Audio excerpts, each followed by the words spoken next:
أعوذ بالله من الشيطان الرجيم. بسم الله الرحمن الرحيم.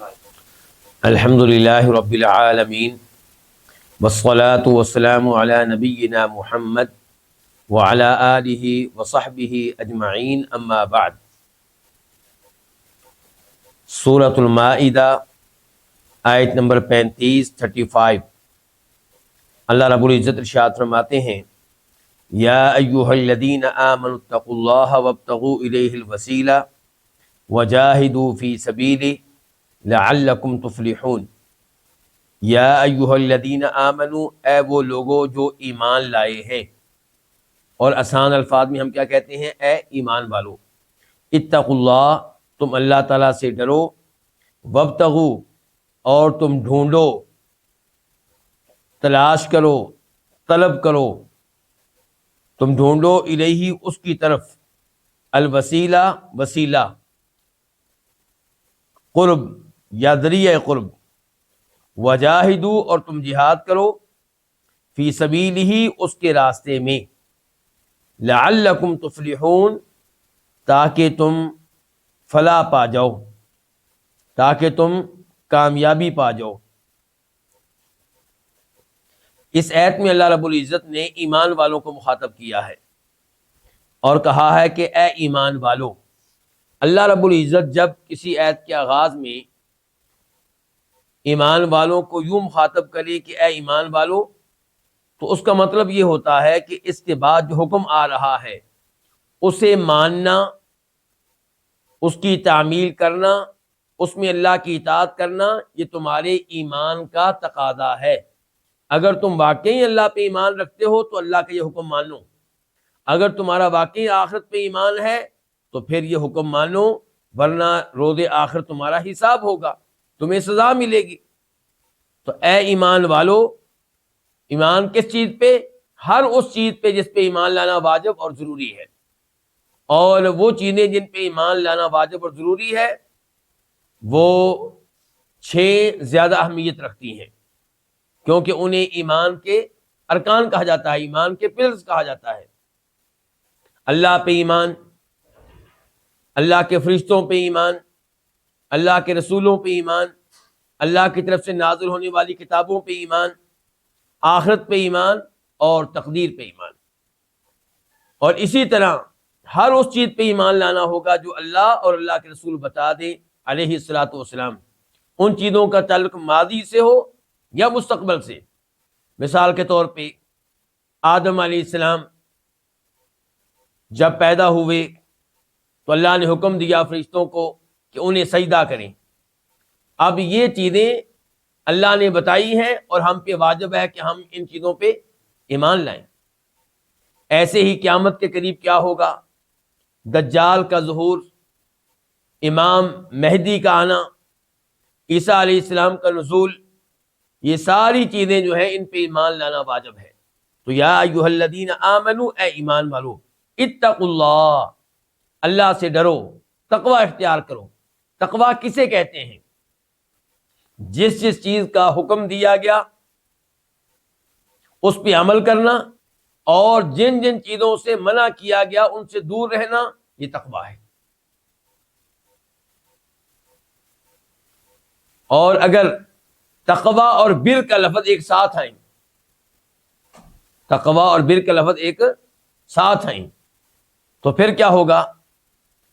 پھر بر کا مطلب ہوگا کہ اللہ تعالیٰ کے احکامات پہ عمل کرنا، اللہ کی اطاعت کرنا، اور تقوی کا مطلب یہ ہوگا کہ جن چیزوں کو حرام قرار دیا گیا ہے، ممنوع قرار دیا گیا، ان سے دور رہنا۔ لیکن جب اکیلا لفظ تقوی آئے گا تو یہ اللہ تعالیٰ کے دیے گئے احکام پہ عمل کرنے کو بھی ہے، شامل ہے، اور جن چیزوں سے اللہ نے منع کر دیا ہے ان سے دور رہنے کو بھی شامل ہے۔ وابتغوا، اور تم ڈھونڈو، تلاش کرو، طلب کرو۔ کیا طلب کرو؟ الوسیلہ، کوئی وسیلہ ڈھونڈو، الیہ، وسیلہ کس لیے؟ اللہ تعالیٰ تک پہنچنے کے لیے، الیہ یعنی کہ الی اللہ، اللہ تعالیٰ تک پہنچنے کے لیے وسیلہ طلب کرو. دیکھو کون سی چیز تمہیں اللہ تعالیٰ تک پہنچا سکتی ہے. تو کون سی چیزیں اللہ تعالیٰ تک پہنچا سکتی ہیں؟ نیک اعمال، نماز پڑھنا، تلاوت کرنا، صدقہ خیرات کرنا، حج کرنا، عمرہ کرنا، والدین کی اطاعت کرنا، والدین کی خدمت کرنا، مسلمانوں کے کام آنا، پڑوسی کا خیال رکھنا، اور ایسے ہی گناہوں سے دور رہنا. یہ تمام چیزیں اللہ تعالیٰ کو پانے کے لیے بہترین وسیلہ ہیں، بہترین ذریعہ ہے. تو اللہ نے کہا وابتغوا الیہ الوسیلہ، اور اللہ تعالیٰ تک پہنچنے کے لیے ان اعمال کی ٹو میں رہنا جو اعمال اللہ تعالیٰ تک پہنچا دینے والے ہیں. یہ اللہ کے نیک بندوں کا وصف ہے. اللہ تعالیٰ فرماتے ہیں سورہ بنی اسرائیل میں، سورہ اسراء میں، اولئک الذین یدعون یبتغون الی ربہم الوسیلہ ایہم اقرب، کہ وہ جن کو یہ پکارتے ہیں، جن کو یہ معبود بنائے ہوئے ہیں، جن کو یہ مشکل کشا سمجھتے ہیں، جن کو یہ حاجت روا سمجھتے ہیں، ان کی صورتحال یہ ہے کہ وہ خود اللہ تعالیٰ تک پہنچنے کے لیے یبتغون، تلاش کرتے ہیں کیا؟ الوسیلہ. ایہم اقرب، جو ان میں سے زیادہ اللہ کے قریب ہیں وہ زیادہ ان اعمال کی تلاش میں رہتے ہیں جو اعمال انہیں اللہ کے قریب کرتے ہیں. تو یہ میری اور آپ کی سوچ ہونی چاہیے، یہ میرا اور آپ کا ہدف ہونا چاہیے کہ میں نے اللہ کو پانا ہے، اللہ کو میں نے راضی کرنا ہے، اللہ کی خوشنودی کو حاصل کرنا ہے. پھر انسان سوچے کون سا عمل مجھے جلدی اللہ تعالیٰ تک پہنچا سکتا ہے. اچھا، پہلے اللہ نے کہا کہ تقوی اختیار کرو، پھر اللہ تعالیٰ نے کہا کہ اللہ تعالیٰ تک پہنچنے کے لیے وسیلہ طلب کرو. اور وسیلہ کے بارے میں بتا چکا ہوں، بہترین وسیلہ کیا ہے؟ نیک اعمال. تو کیا تقوی بھی ان میں شامل ہے؟ جی ہاں، تقوی بھی شامل ہے. اگرچہ تقوی کا ذکر پہلے ہو چکا ہے، لیکن وابتغوا الیہ الوسیلہ، اس میں تقوی بھی شامل ہے، دیگر نیک اعمال بھی شامل ہے. عام طور پہ مفسرین نے الوسیلہ کا معنی یہی کیا ہے، قرب، ذریعہ قرب. لیکن اس لفظ کو پڑھنے سے ہمارے ذہنوں میں ایک حدیث بھی آتی ہے، مسلم شریف کی حدیث ہے، جس میں فرماتے ہیں نبی کریم صلی اللہ علیہ وسلم، راوی حدیث کے عبداللہ بن عمر بن عاص، کہ اذا سمعتم المؤذن فقولوا مثل ما يقول، جب تم مؤذن کو اذان دیتے ہوئے سنو تو جیسے جیسے الفاظ مؤذن کہے ویسے ویسے الفاظ تم کہو. ثم صلوا علیہ، پھر میرے اوپر درود پڑھو. ثم صلوا اللہ علیہ الوسیلہ، پھر اللہ رب العزت سے میرے لیے مانگو. کیا مانگو؟ وسیلہ. تو وہ وسیلہ کیا ہے؟ اسی حدیث میں آپ وضاحت کرتے ہیں کہ یہ وسیلہ جو ہے جنت میں ایک درجے کا، ایک مقام کا نام ہے، اور یہ اللہ کے بندوں میں سے کسی ایک بندے کو ملے گا. یہ مقام وسیلہ جو جنت میں ہے، اللہ تعالیٰ کے بندوں میں سے کسی ایک بندے کو ملے گا، اور مجھے امید ہے کہ وہ بندہ میں ہی ہوں گا. تو جو میرے لیے اللہ سے وسیلے کا سوال کرے گا اور کہے گا کہ یا اللہ ہمارے نبی کو مقام وسیلہ دے، اس کے لیے میری شفاعت حلال ہو جائے گی. اسی لیے ہم کیا دعا پڑھتے ہیں اذان کے بعد؟ اللہم رب هذه الدعوۃ التامہ والصلاۃ القائمہ آت محمدا الوسیلۃ والفضیلہ. اے اللہ ہمارے نبی جناب محمد کو مقام وسیلہ دینا. تو بہرحال یہاں پہ وسیلہ سے کیا مراد ہے؟ یہاں پہ مراد وہ اعمال ہیں جو اللہ کے قریب کر دیں، اللہ تعالیٰ تک پہنچا دیں. وجاہدوا فی سبیلہ، پھر اللہ نے کہا کہ اس کے راستے میں تم کیا کرو؟ جہاد کرو. تو یہ جہاد بھی ان اعمال میں سے ایک ہے جو اللہ تعالیٰ کے قریب کر دینے والے ہیں، اللہ تعالیٰ تک پہنچا دینے والے ہیں، جن کے ذریعے اللہ کی رضا ملتی ہے، اللہ کی خوشنودی ملتی ہے.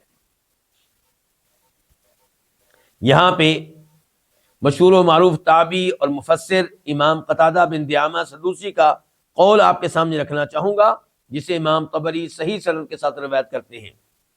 کہتے ہیں تقربوا الیہ بطاعتی والعمل بما یرضی، اللہ کے قریب ہونے کی کوشش کرو، کیسے؟ اللہ تعالیٰ کی اطاعت کر کے اور ایسے اعمال سر انجام دے کر جن اعمال پہ اللہ تعالیٰ راضی ہوتا ہے، جن اعمال سے اللہ محبت کرتا ہے، جن اعمال کو اللہ پسند کرتا ہے۔ لعلکم تفلحون، کیا فائدہ ہے تقوی اختیار کرنے کا؟ کیا فائدہ ہے ان اعمال کو طلب کرنے کا جن کے ذریعے اللہ تعالیٰ تک پہنچا جا سکتا ہے؟ اور اس کے راستے میں جہاد کرنے کا فائدہ کیا ہے؟ فرمایا تمہیں فلاح ملے گی، کامیابی ملے گی، اللہ کی رضا ملے گی، جنت ملے گی، جہنم کی آگ سے بچ جاؤ گے، اور یہی سب سے بڑی کامیابی ہے۔ فرمایا فمن زحزح عن النار وادخل الجنۃ فقد فاز، جسے جہنم کی آگ سے بچا لیا گیا اور جنت میں جگہ دے دی گئی، وہ کامیاب انسان ہے، وہ فلاح پا گیا۔ اور یہاں پہ یہ تنبیہ ہے کہ وجاہدوا فی سبیلہ، جہاد کرنا ہے اللہ کے راستے میں، یعنی کہ اللہ کو راضی کرنے کے لیے، اخلاص کے ساتھ، شہرت کے لیے نہیں، ریاکاری کے لیے نہیں، اپنی بہادری کو ظاہر کرنے کے لیے نہیں، مقصد کیا ہو کہ اللہ راضی ہو جائے۔ آیت نمبر 36 ان الذین کفروا، بے شک وہ لوگ جنہوں نے کفر کیا، لو اگر، ان لہم، اگر واقعی ان کے لیے ہو، اللہ کا بنا کیا کر لیں؟ واقعی، اگر، یا بلا شبہ بھی کہہ سکتے ہیں، بے شک بھی کہہ سکتے ہیں، اگر واقعی ان کے لیے ہو ما فی الارض، جو کچھ زمین میں ہے، جمیعاً، سب کا سب، ومثلہ معہ، اور اس کے ساتھ اتنا ہی اور، لیفتدوا، تاکہ وہ فدیے کے طور پہ دیں بھی اس کو، من عذاب یوم القیامت، قیامت کے دن کے عذاب سے، بریکٹ میں بچنے کے لیے، ما تقبلا، تو نہیں قبول کیا جائے گا وہ، منہم، ان کی طرف سے، ان کی جانب سے، وَلَهُمْ عَذَابٌ علیم، اور انہی کے لیے ہے دردناک عذاب۔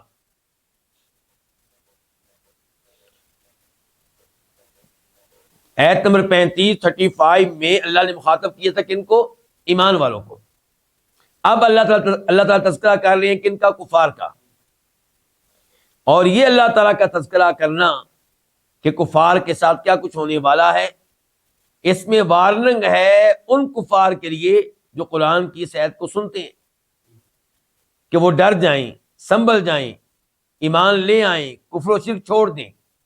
اور اس میں ترغیب ہے ایمان والوں کے لیے کہ وہ اللہ کے احکامات کو مانیں، قرآن پہ عمل کریں، تاکہ وہ اس قسم کے عذاب سے محفوظ رہ سکیں۔ تو فرمایا ان الذین کفروا، بے شک وہ لوگ جنہوں نے کفر کیا۔ اچھا، کفر کس کے ساتھ کیا یہ بھی نہیں بتایا گیا۔ مراد کیا ہے کہ کفر کیا ہر اس چیز کے ساتھ جس پہ ایمان لانا واجب تھا، ضروری تھا۔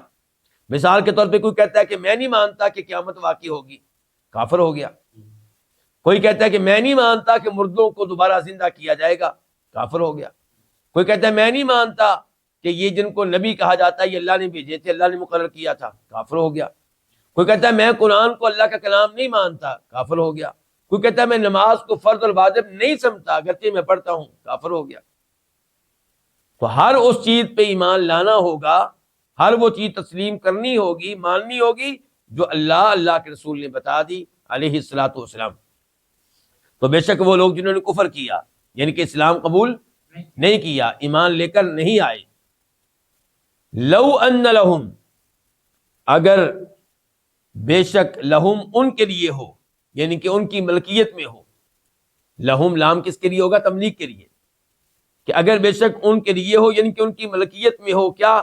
جو کچھ زمین پہ ہے، زمین پہ جتنے اموال ہیں، جتنے زمین پہ خزانے ہیں، جتنی زمین پہ نعمتیں ہیں، سب کی سب ان کی ملکیت میں ہوں، وَمِثْلَهُ مَعَهُ، اور اتنا ہی مال مزید ان کے پاس ہو، جتنا زمین پہ ہے سارے کا سارا، اور اتنا ہی اور بھی ہو، یہ سارے کا سارا مال وہ لیفتدوا بہ، وہ اگر فدیے کے طور پہ پیش کرے، قیامت کے عذاب سے بچنے کے لیے پیش کریں، معاوضے کے طور پہ پیش کریں، ما تقبلا، تو یہ سب کا سب ان کی طرف سے قبول نہیں کیا جائے گا۔ اللہ تعالیٰ کی طرف سے وارننگ ہے کہ دنیا میں ایمان لے آؤ، دنیا میں اللہ کی راہ میں مال خرچ کرو، روز قیامت اتنا مال بھی بالفرض آپ کے پاس ہو اور آپ دیں عذاب سے بچنے کے لیے، اللہ قبول نہیں کرے گا۔ یہاں پہ حدیث آپ کے سامنے رکھنا چاہوں گا، بخاری شریف کی حدیث ہے، راوی انس بن مالک رضی اللہ تعالی عنہ ہے۔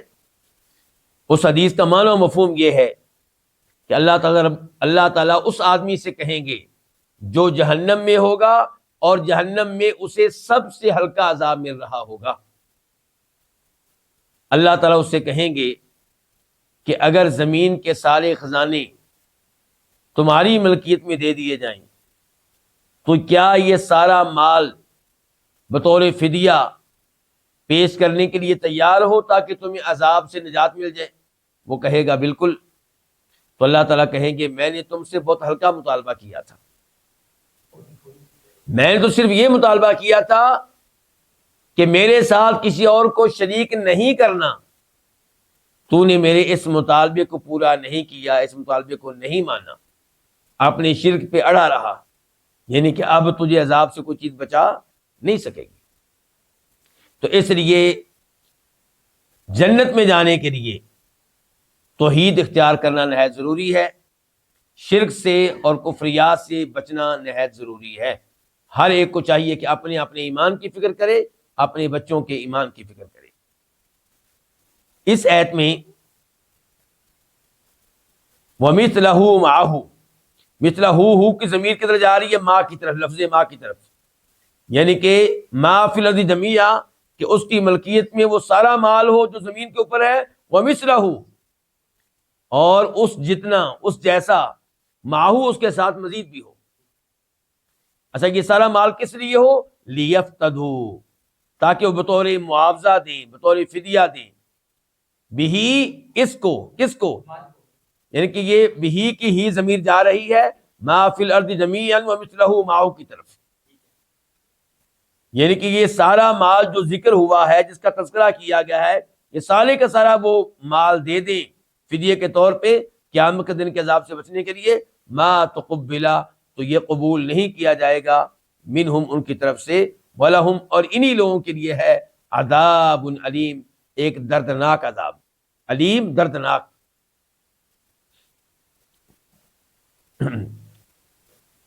ایت نمبر 37،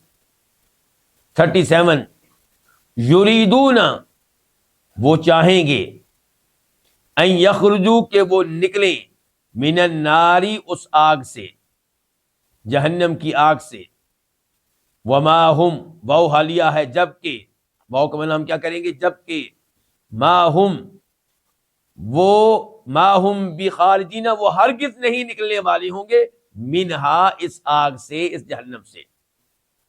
یہ وما ہم بخارجین جو با ہے، اس کو کہا جاتا ہے زائدہ،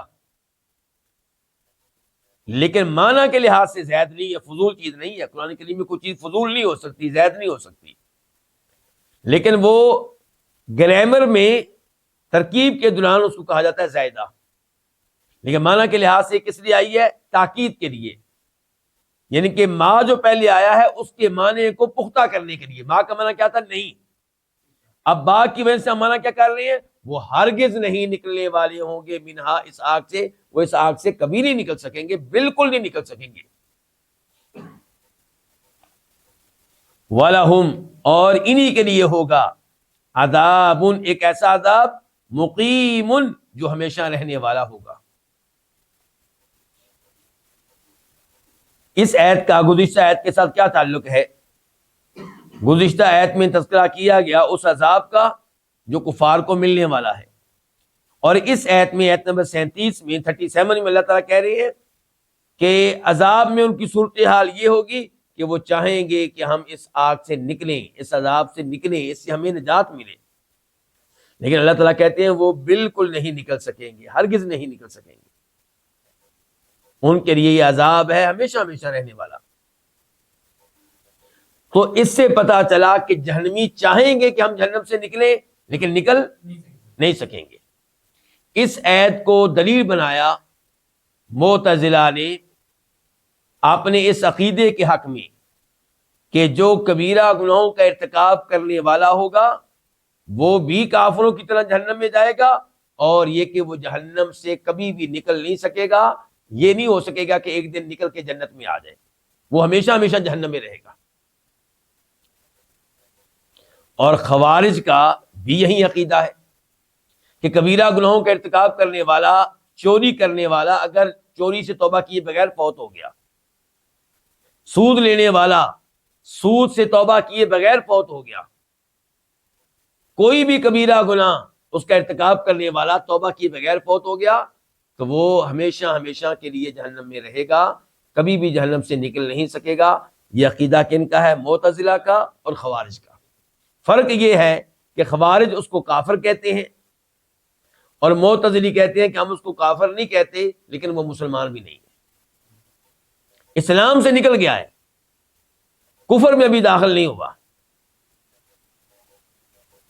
انجام کے لحاظ سے دونوں کے نزدیک کبیرہ گناہوں کا ارتکاب کرنے والا، دونوں کے نزدیک اس کا انجام ایک ہی ہے کہ جہنم میں اس نے رہنا ہے۔ تو ان کے دلائل میں سے ایک دلیل یہ آیت ہے کہ جہنمی جہنم سے ہرگز نہیں نکل سکیں گے۔ امام مسلم رحمہ اللہ اپنی صحیح میں روایت لے کر آئے ہیں کہ جناب جابر بن عبداللہ نے کہا کہ نبی علیہ الصلوۃ والسلام نے فرمایا کہ کئی جہنمیوں کو جہنم سے نکال کے جنت میں داخل کر دیا جائے گا۔ تو وہاں پہ کوئی صاحب بیٹھے ہوئے تھے، وہ کہنے لگے کہ قرآن تو کچھ اور کہہ رہا ہے، قرآن تو کہہ رہا ہے، یہ آیت پڑھی سورہ مائدہ کی آیت نمبر 37 کہ قرآن تو کہہ رہا ہے کہ وما هم بخارجین منہا، کہ یہ جہنمی جہنم سے ہرگز نہیں نکل سکیں گے، اور آپ یہ حدیث پیش کر رہے ہیں کہ کئی جہنمیوں کو جہنم سے نکال کے جنت میں داخل کر دیا جائے گا۔ تو جناب جابر بن عبداللہ جو یہ حدیث بیان کر رہے تھے، انہوں نے کہا کہ اس آیت کو ذرا شروع سے پڑھو، اس معاملے کا آغاز کہاں سے ہو رہا ہے؟ ان الذین کفروا، یہ گفتگو ہو رہی ہے کفار کے بارے میں، اور حدیث میں تذکرہ آیا ہے ایمان والے گنہگاروں کا، حدیث میں تذکرہ آیا ہے ان مومنوں کا جو فاسق و فاجر تھے، کبیرہ گناہوں کا ارتکاب کرنے والے تھے، تو انہیں کسی نہ کسی دن جہنم سے نکال لیا جائے گا، یا تو انبیاء کرام علیہم السلام میں سے کسی نبی کی شفاعت سے، یا کسی فرشتے کی شفاعت سے، یا کسی عام مومن کی شفاعت سے، یا پھر شفاعت کے بغیر صرف اللہ کے فضل و کرم سے۔ اسی طرح نافع بن ازرق یہ خوارج میں سے تھا اور ان کا بڑا تھا، لیڈر تھا ان کا، نافع بن ازرق، اس کی گفتگو ہوئی ہے عبداللہ ابن عباس سے، اور اس کا تذکرہ ہمیں تفسیر کی کتب میں ملتا ہے، کئی مقامات میں ملتا ہے۔ تو اس نے کہا تھا عبداللہ ابن عباس سے کہ آپ کہتے ہیں کہ کئی لوگوں کو جہنم سے نکال لیا جائے گا، جنت میں داخل کر دیا جائے گا، جبکہ اللہ تعالیٰ کہہ رہے ہیں وما هم بخارجین منہا۔ تو عبداللہ ابن عباس نے اس سے کہا تھا کہ اس آیت کو شروع سے پڑھو، یہ تو کفار کے بارے میں۔ تو ہمارا عقیدہ پھر کیا ہے؟ ہم اہل الحدیث، ہم اہل السنہ، ہمارا عقیدہ یہ ہے کہ کبیرہ گناہوں کا مرتکب بہت بڑا مجرم ہے، اگر وہ مرنے سے پہلے توبہ کر لے تو الحمدللہ، اگر توبہ نہ کرے، توبہ کیے بغیر فوت ہو جائے تو اس کا معاملہ اللہ کے سپرد۔ ان اللہ لا یغفر ان یشرک بہ ویغفر ما دون ذلک لمن یشاء، اگر اللہ چاہیں گے تو اسے عذاب دیے بغیر معاف کر دیں گے، اور اگر اللہ تعالیٰ چاہیں گے تو اسے عذاب ملے گا، اور پھر اسے ایک دن جہنم سے نکال کے جنت میں داخل کر دیا جائے گا۔ آیت نمبر 38 والسارق والسارقة فاقطعوا أيديهما جزاء بما کسبا نکالا من اللہ واللہ عزیز حکیم۔ ہم جانتے ہیں کہ آیت نمبر 33 میں 33 میں تذکرہ ہوا تھا ان لوگوں کا جو اسلحے کے زور پہ، قوت کے زور پہ لوگوں کا مال چھین لیتے ہیں، فساد کرتے ہیں، بدماشی کرتے ہیں۔ اور اس آیت میں تذکرہ ہو رہا ہے ان لوگوں کا جو خفیہ طریقے سے مال چوری کرتے ہیں، یعنی کہ ادھر تذکرہ تھا کن کا؟ بدماشوں کا، ڈاکوؤں کا، اور یہاں پہ تذکرہ ہے ان کا جو خفیہ طور پہ مال چوری کرتے ہیں، اور ہم انہیں کیا کہتے ہیں؟ چور۔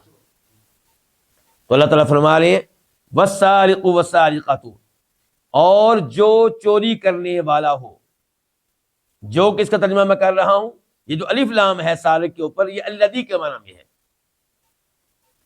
اور جو چوری کرنے والا مرد ہو، والسارقۃ، اور جو چوری کرنے والی عورت ہو، فاقطعوا ایدیہما، تم کاٹ ڈالو ایدیہما، ان کے ہاتھ، جزاء، یہ مفعول لہو ہے، سزا دینے کے لیے، جزا دینے کے لیے، بما کسبا، با سببیہ ہے، اس چیز کی وجہ سے، ما کسبا، جو ان دونوں نے کمائی، یعنی کہ اس جرم کی وجہ سے جو ان دونوں نے کیا، نکالن، عبرت بنانے کے لیے، من اللہ، اللہ تعالیٰ کی طرف سے، واللہ، اللہ تعالیٰ، عزیز، سب پہ غالب ہے، حکیم، کمال حکمت والا ہے۔ تو اس آیت میں تذکرہ ہو رہا ہے ان لوگوں کا جو دوسروں کا مال چوری کرتے ہیں، ان کی سزا بیان کی گئی ہے، ان کی شرعی حد بیان کی گئی ہے کہ ان کا ہاتھ کاٹ ڈالا جائے۔ چوری کرنے والا مرد ہو یا عورت، اس مسئلے میں نہ مردوں سے کوئی رعایت ہے نہ عورتوں سے کوئی رعایت ہے۔ یہاں پہ ایک تو یہ ہے کہ ہم دیکھتے ہیں کہ قرآن کریم میں عام طور پہ اللہ تعالیٰ جب شرعی احکام بیان کرتے ہیں تو الفاظ وہ استعمال کرتے ہیں جو مردوں کے لیے ہوتے ہیں، اور جو حکم مردوں کا ہوتا ہے وہی عورتوں کا ہوتا ہے، لیکن الفاظ وہ ہوتے ہیں جو مردوں کے لیے ہوتے ہیں۔ لیکن یہاں پہ مردوں کے ساتھ ساتھ عورتوں کا تذکرہ خاص طور پہ کیا گیا، کیوں؟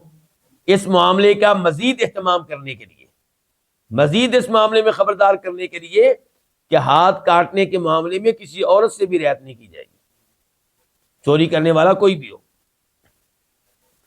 فاقطعوا ایدیہما، فاقطعوا، تم کاٹ ڈالو، فعل امر ہے، ایدیہما، یہ دو الفاظ ہیں، ایدی اور ہما،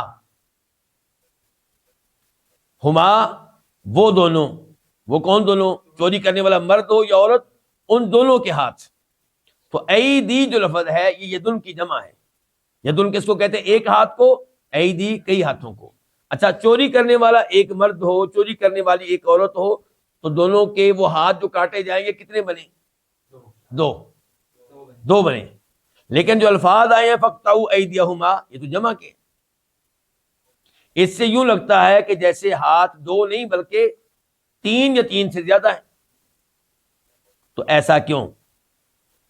تو اس سوال کا جواب یہ ہے کہ ایک چور کا ایک ہی ہاتھ کاٹا جائے گا، وہ الگ بات ہے کہ دوبارہ پکڑا جائے تو پھر دوسرا ہاتھ بھی کٹ جائے گا، لیکن فی الحال اس کا ایک ہی ہاتھ کاٹا جائے گا، لیکن آئندہ چوریوں میں پھر معاملہ آگے بڑھے گا۔ تو جب یہ صورتحال ہے تو یہ الفاظ جمع کے کیوں استعمال کیے گئے؟ اس لیے کہ ایدیہما، اس کو کہتے ہیں مرکب اضافی، ایدی مضاف اور ہما مضاف الیہ، اور مضاف الیہ ہما جو ہے وہ تثنیہ ہے، دو کے لیے ہے۔ وہ کس کے لیے ہے؟ دو کے لیے۔ تو ایدیہما بھی اگر تثنیہ ہوتا تو اس لفظ کو پڑھنا ذرا مشکل ہو جاتا، یہ پڑھنے والے پہ بھاری گزرتا، شاق گزرتا۔ تو پڑھنے کے لحاظ سے سہولت اس میں تھی کہ اس کو جمع لایا جائے، تو اس لیے اس کو جمع لایا گیا، ورنہ عرب جانتے ہیں، عربوں کے کلام میں یہ اسلوب موجود ہے، عربوں کے لیے یہ چیز کوئی عجیب نہیں ہے۔ تو اس کا معنی یہی ہوگا کہ ان دو چوروں کے دو ہاتھ کاٹے جائیں، ایک اس کا ہاتھ ایک اس کا ہاتھ۔ یہاں پہ ایک معاملے کی وضاحت کر دوں کہ عربوں کا ایک شاعر گزرا ہے ابو العلا المعری،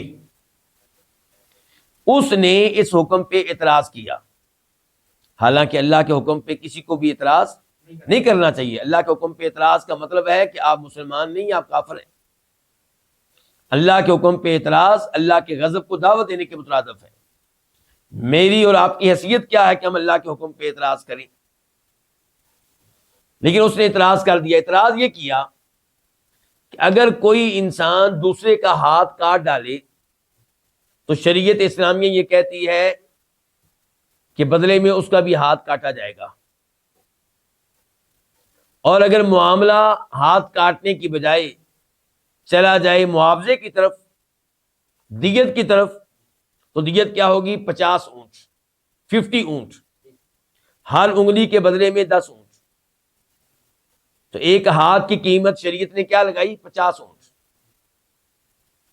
اور جب چوری کی باری آئی تو شریعت کیا کہتی ہے؟ چوری کیا ہر قسم کی چوری پہ ہاتھ کاٹا جائے گا؟ جواب ہے کہ نہیں۔ کون سی چوری پہ ہاتھ کاٹا جائے گا؟ جو دینار کے چوتھائی حصے کے برابر ہو۔ دینار سونے کا سکہ، اس کا وزن کیا ہوتا ہے آج کل؟ 4.25 گرام، 4.25 گرام۔ تو 4.25 گرام ایک دینار ہوتا ہے، اور اس کا چوتھائی حصہ کیا ہوگا؟ یعنی کہ 1 گرام پورا اور کچھ حصہ۔ تو یہ آج کل کے لحاظ سے کتنے پیسے بن جائیں گے؟ کوئی 25-30 ہزار روپیہ بن جائے گا۔ ادھر جب ایک مرد نے دوسرے مرد کا ہاتھ کاٹا تو جرمانہ کیا پڑا؟ 50 اونٹ، اور 50 اونٹ کی قیمت بہت زیادہ ہے۔ یعنی کہ آپ اگر 1 اونٹ کی قیمت 5 لاکھ بھی لگائیں تو 50 اونٹ کی قیمت کیا لگی؟ 2.5 کروڑ۔ بہت زیادہ بنا رہے ہیں آپ، کیا کر رہے ہیں آپ؟ 5 لاکھ 50 لاکھ بنی۔ نہیں، وہ تو 10 اونٹ کی 50 لاکھ بنی، 2 کروڑ 50 لاکھ،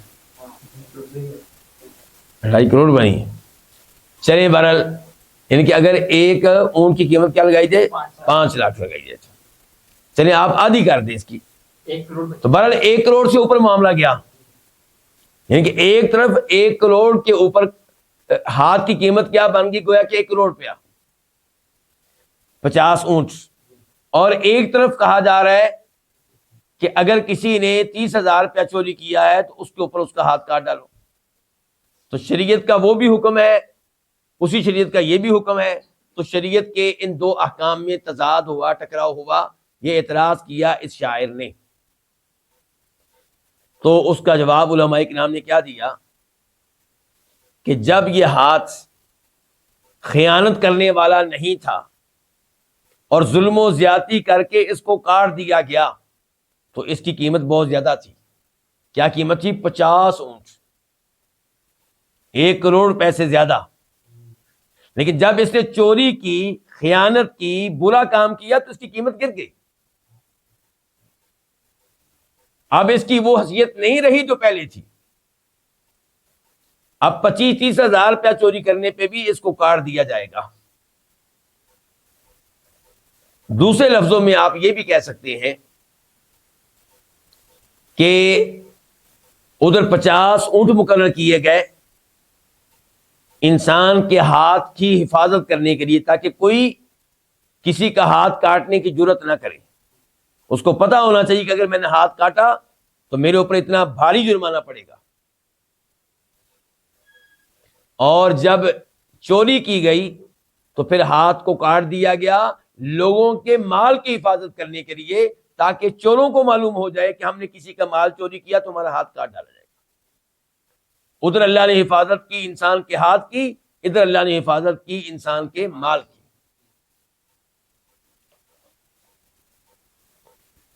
فرمایا فَاقْطَعُوا أَيْدِيَهُمَا، ان کے ہاتھ کاٹ ڈالو، جزاءً، سزا دینے کے لیے، جزا دینے کے لیے مفعول لہو ہے. بیما بتا چکا ہوں باسببیہ ہے، اس چیز کی وجہ سے، اس گناہ کی وجہ سے جو انہوں نے کمایا، جو انہوں نے کیا. لفظی معنی ہوتا ہے کسبہ، کمایا، مراد کیا.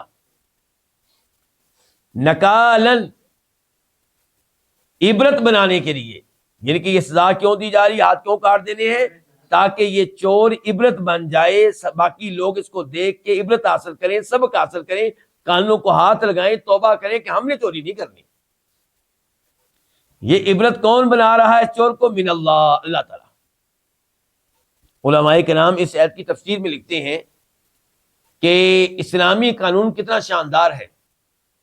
اگر اس چور کو آپ قتل کر دیں تو وہ عبرت کا نشان اتنا نہیں بنے گا جتنا عبرت کا نشان تب بنے گا جب آپ اس کا ہاتھ کاٹ دیں اور وہ لوگوں میں پھر رہا ہو، حرکت کر رہا ہو، آ رہا ہو، جا رہا ہو، اور لوگ کہیں بھی اس کا ہاتھ چوری کی وجہ سے کٹا تھا. ہر کوئی اپنے بیٹوں سے کہے بیٹا کسی کا مال چوری نہ کرنا، ہاتھ کٹ جائے گا جیسے اس کا کٹا تھا.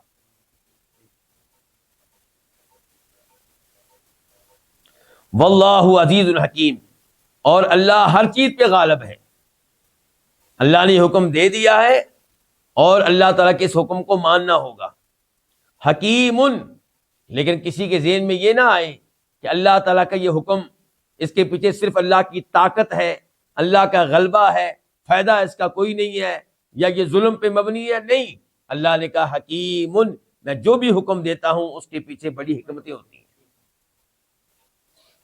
آیت نمبر 39 فمن تاب من بعد ظلمه واصلح فان اللہ یتوب علیہ.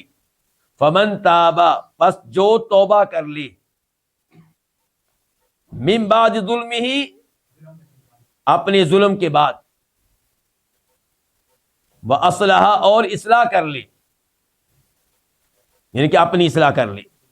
فان اللہ، تو بے شک اللہ تعالی، یتوب علیہ، اس پہ رجوع کرے گا، اللہ تعالیٰ اس کی توبہ قبول کرے گا. ان اللہ غفور الرحیم، بے شک اللہ تعالیٰ بہت بخشنے والا، نہایت رحم کرنے والا ہے.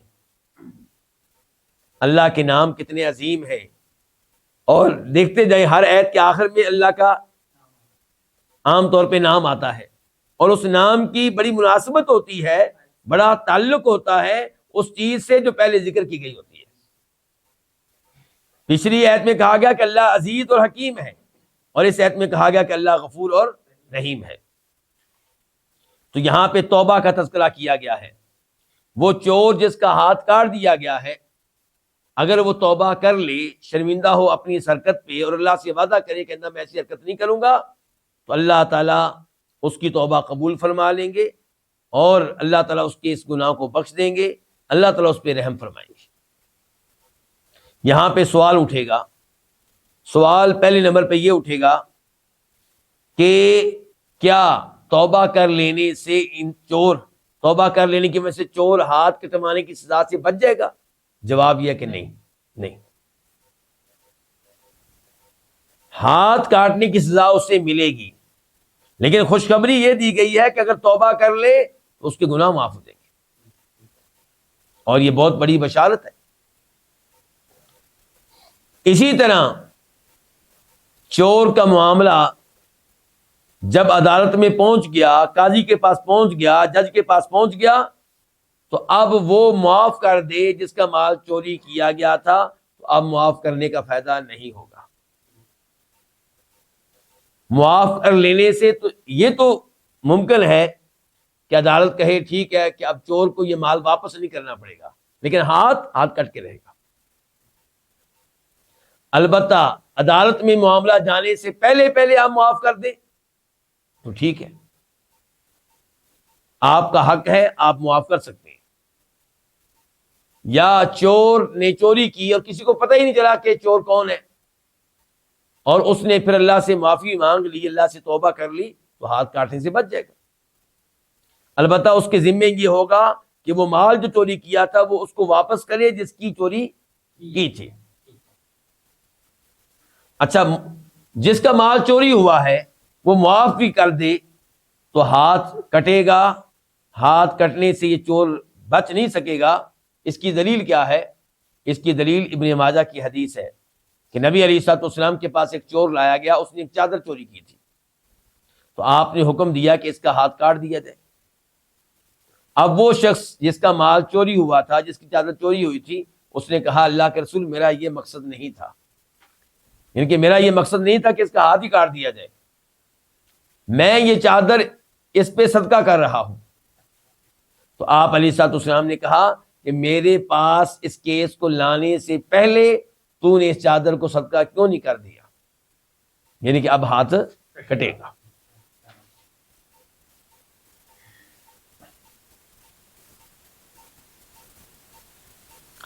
تو فمن تاب من بعدہ، جو توبہ کر لے اپنے ظلم کے بعد، یہاں ظلم سے مراد سب سے پہلے کیا ہوگا؟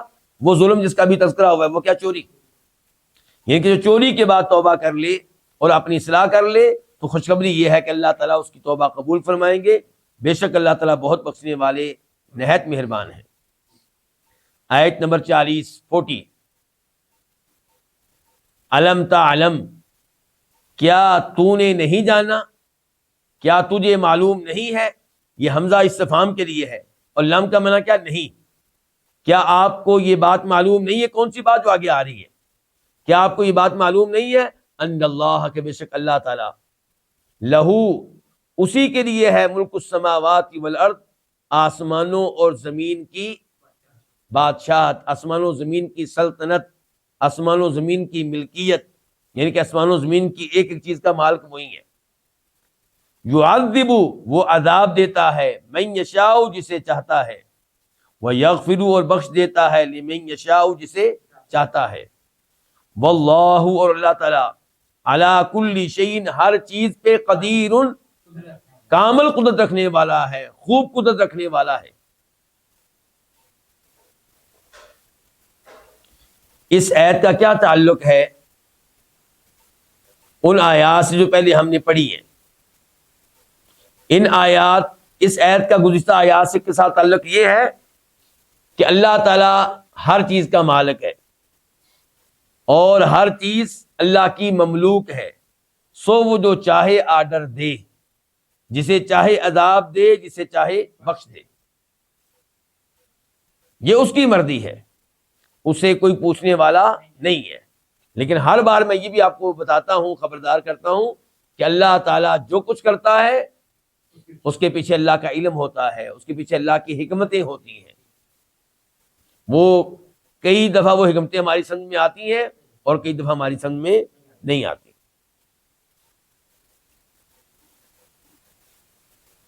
آیت نمبر 41 یا ایھا الرسول، اے رسول، لا یحزن، غم میں نہ ڈالیں، کا آپ کو، الذین، وہ لوگ، یسارعون، جو جلدی کرتے ہیں، فی الکفر، کفر میں، جو جلدی سے داخل ہو جاتے ہیں کفر میں، من الذین، ان لوگوں میں سے، قالوا، جنہوں نے کہا کہ آمنا، قالوا آمنا بافواہہم، جنہوں نے اپنے منہوں سے کہا کہ ہم ایمان لائے۔ بافواہہم کا تعلق ہے قالوا سے، بافواہہم کا تعلق کیسے ہے؟ قالوا سے، یعنی کہ جنہوں نے کہا اپنے منہوں سے، کیا کہا؟ کہ آمنا، ہم ایمان لے آئے، آمنا، ہم ایمان لے آئے، بافواہہم، یہ 3 الفاظ ہیں، با ساتھ، افواہ جمع ہے فمن کی، منہ، اور ہم اپنے، یعنی کہ اپنے منہوں کے ساتھ کہا۔ اور یہ جو من الذین قالوا ہے، من شروع والا، یہ من جو ہے اس کو کہتے ہیں من بیانیہ، یہ من بیان کے لیے آیا، وضاحت کے لیے آیا، کس چیز کی؟ الذین یسارعون فی الکفر، ان لوگوں کی جو کفر میں دوڑ کر جاتے ہیں، کفر کو جلدی سے اختیار کرتے ہیں۔ یہ کون ہیں؟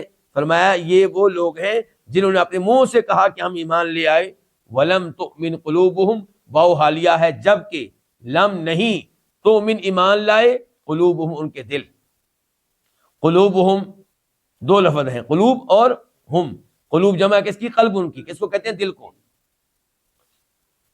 وَمِنَ الَّذِينَ، اور ان لوگوں میں سے بھی جو یہودی ہوئے، یہ جو من ہے اس کا عطف ہے پچھلے من پہ، یعنی کہ کفر میں جلدی کرنے والے، کفر میں بھاگ بھاگ کر جانے والے دو گروہ ہیں. ایک وہ جنہوں نے اپنے منہ سے کہا کہ ہم ایمان لائے جبکہ ان کے دل ایمان نہیں لائے، یہ کون ہوئے؟ منافقین. اور دوسرے وہ جو یہودی ہیں. سماعون للکذب، بہت سننے والے ہیں، خوب سننے والے ہیں. سماعون، سماعون کی جمع ہے اور یہ فعال کا وزن ہے، مبالغے کا صیغہ ہے. خوب سننے والے ہیں. سامعون کا معنی کیا ہوتا ہے؟ سننے والا. سماعون خوب سننے والا، بہت سننے والا. تو فرمایا سماعون الکذب، یہ جھوٹ کو بہت سننے والے ہیں. سماعون یہ خبر ہے، اس سے پہلے مبتدا محذوف ہوگا، یعنی کہ ہم، وہ.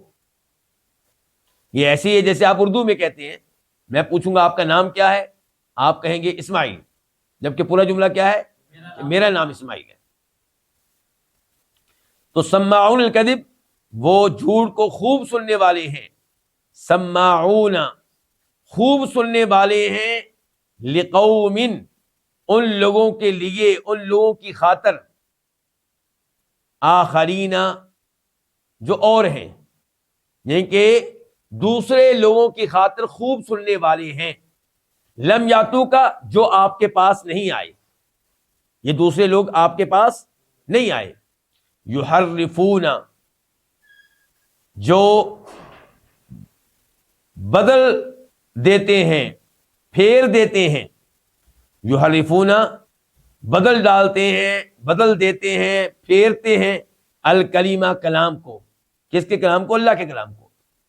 من بعد مواضعہ اس کے جگہوں کے بعد، اس کے مقامات کے بعد. مواضع جمع ہے موضع کی، موضع کس کو کہتے ہیں؟ جگہ.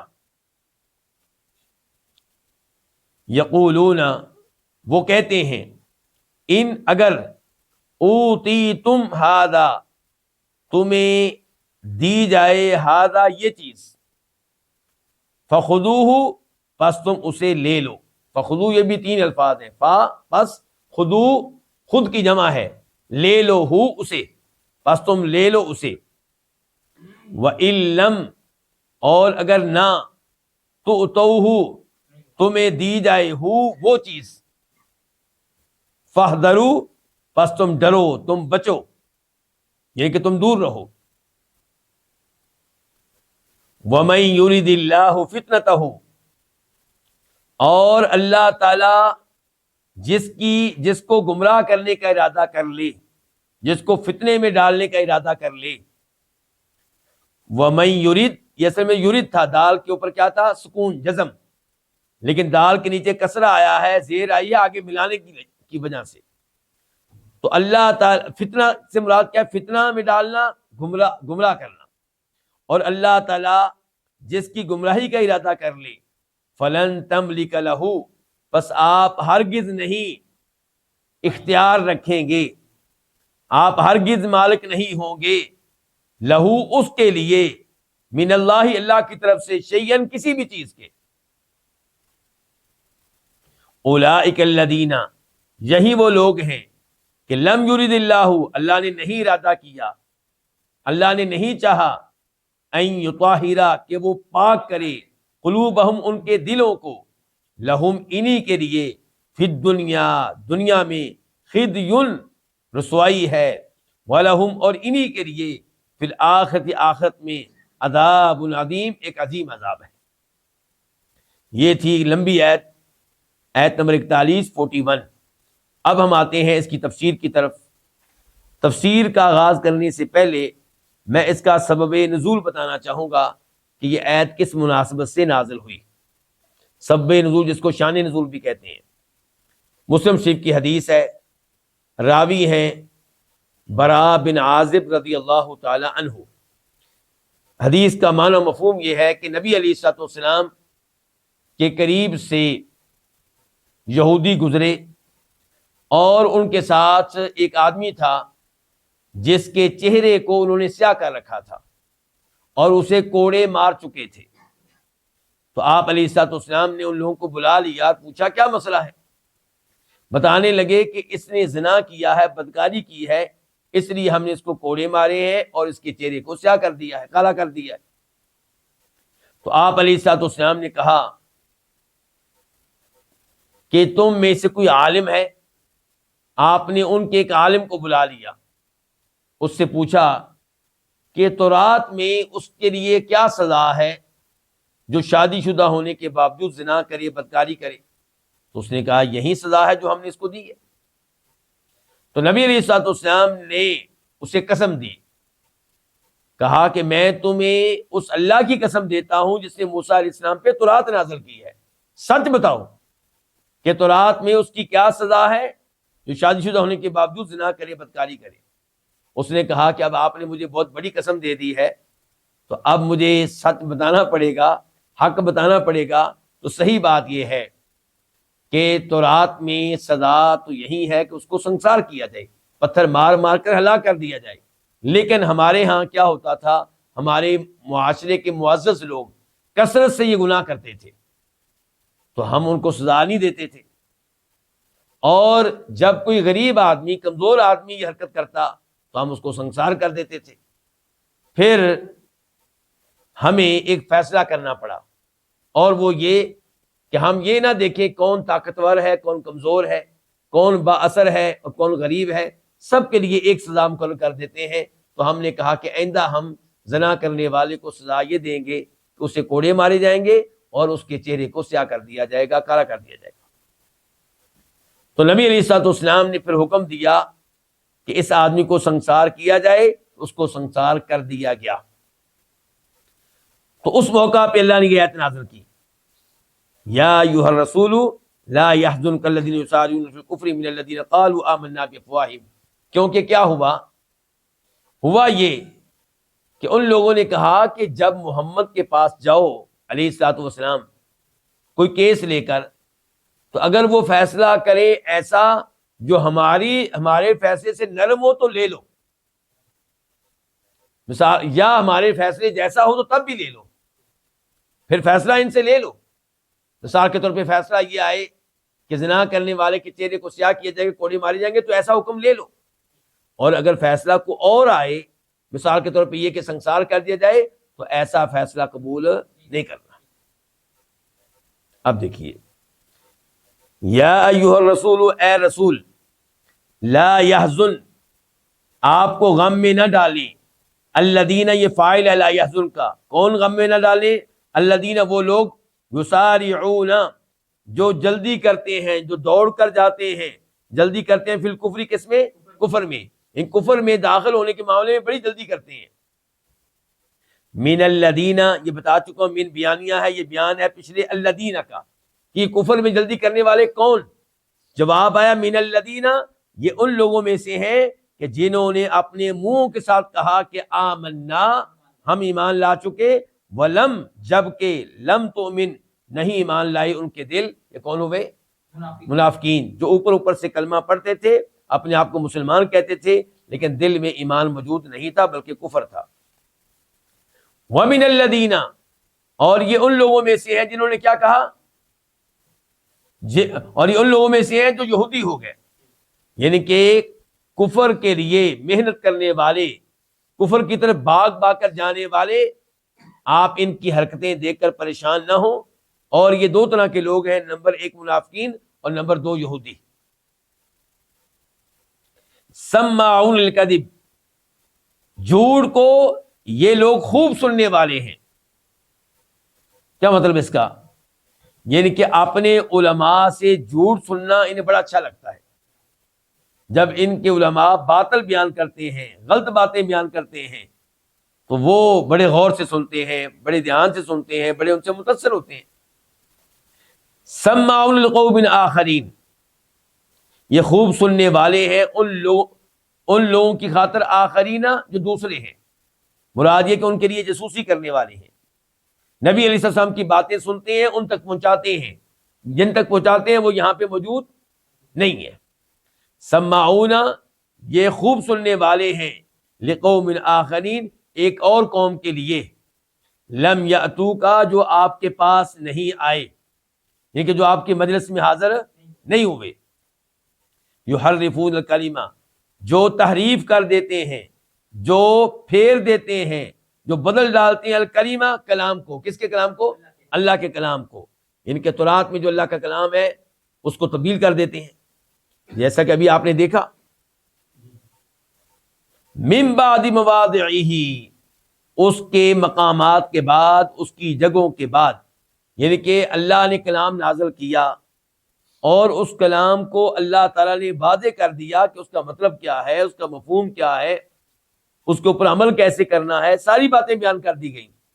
اس سب کے باوجود یہ اس کلام کو پھیر دیتے ہیں، بدل ڈالتے ہیں، اس میں تحریف کرتے ہیں، یعنی کہ ان کی غلط تفسیر کرتے ہیں۔ من بعد مواضعہ، ان کا جو حقیقی معنی ہے اس کے اوپر معمول نہیں کرتے۔ یقولون، یہ کہتے ہیں، اب دیکھیں ایک دوسرے سے کیا کہہ رہے ہیں کہ ان اوتیتم ھذا، اگر تمہیں دیا جائے یہ، کیا مطلب؟ اگر محمد تمہیں وہی حکم بتائے جو ہماری کتاب میں ہے یا اس سے ہلکا بتائے، فخذوہ، تو تم اسے لے لو، اس پہ عمل کرو، اس کو اپنا لو۔